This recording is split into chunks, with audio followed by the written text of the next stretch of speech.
مدنی channel کے ناظرین، الحمدللہ عز و جل دعوت اسلامی کے تحت بنگلہ دیش میں ہونے جا رہا ہے 3 دن کا عظیم الشان سنت و بھرا اجتماع 14، 15 اور 16 فروری کو۔ اس سلسلے میں بنگلہ دیش کے مختلف مقامات پر ملاقاتوں اور نیکی کی دعوت کے سلسلے جاری و ساری ہیں۔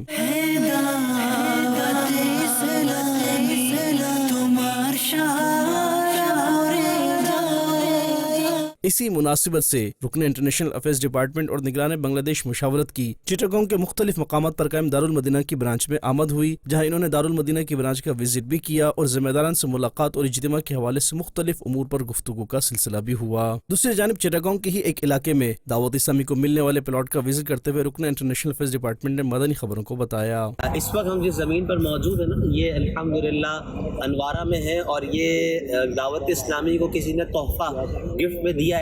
دعوت اسلامی یہاں پر جو چاہے بنائے، جو چاہے کرے، تو نیت ذمہ داران کی کہ اللہ نے چاہا تو یہاں پر دارالمدینہ اور جو مدنی مرکز چاہے گا اس کے مطابق یہاں کچھ نہ کچھ ہوگا انشاءاللہ الکریم۔ ادھر مبلغین دعوت اسلامی کی چٹاگانگ میں قائم مزارات اولیاء پر بھی حاضری ہوئی، جہاں دعا اور فاتحہ خوانی کا سلسلہ بھی کیا گیا۔